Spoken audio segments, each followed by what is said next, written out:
Madhav purchased an item for rupees 42,000 and sold it at a loss of 20%. Madhav ने 42,000 का कोई product खरीदा और उसे 20% लॉस पर बेच दिया।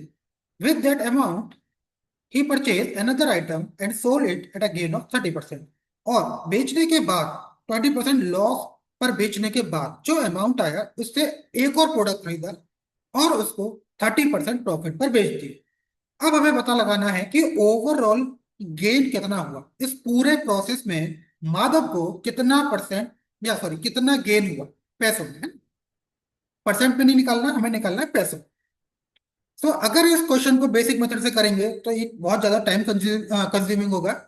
इसे हम क्या करेंगे, एक शॉर्ट ट्रिक से करेंगे, एक शॉर्ट अप्रोच लगाएंगे और अपने एक आसान मेथड से इसको सॉल्व करेंगे। सबसे पहले हमें पता होनी चाहिए कि 20% की फ्रैक्शन वैल्यू क्या होती है, जो कि होती है 1/5। 30% की फ्रैक्शन वैल्यू वो होती है आपकी 3/10।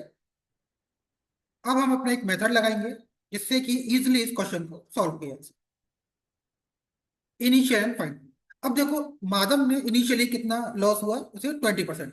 अगर मान लो 5 रुपए की उसने चीज खरीदी तो 20% का लॉस हो गया, मतलब 5 - 1। तो कितने का बेच दिया उसने, 4। इसके बाद उसी अमाउंट से माधव ने क्या किया, एनदर प्रोडक्ट खरीदा। अब उस कितने अगर उसने 10 रुपए का खरीदा, 30% का प्रॉफिट हुआ, तो बेच कितने का दिया उसने, 13 रुपए का। अब क्या करेंगे, इन दोनों को मल्टीप्लाई कर दें तो ये हो जाएगा आपका 50 और ये हो जाएगा आपका 52। अब इसमें क्या है, अगर माधव ने 50 रुपए का खरीदा होता और 20% लॉस के बाद फिर उसने दूसरा प्रोडक्ट खरीदा होता और बेचा होता, तब उसको कितने मिलते, 52 रुपए। बट माधव ने कितने का खरीदा था, 42,000। इस प्रोसेस में माधव को होता 2 रुपए का फायदा।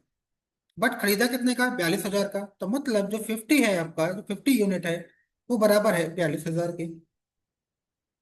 1 यूनिट है वो होगी 840। अब 1 यूनिट बराबर है 840 के, और तो हुआ कितना यूनिट है, 2। सो 2 यूनिट किसके बराबर होगी, 1680। So option number C will be the right.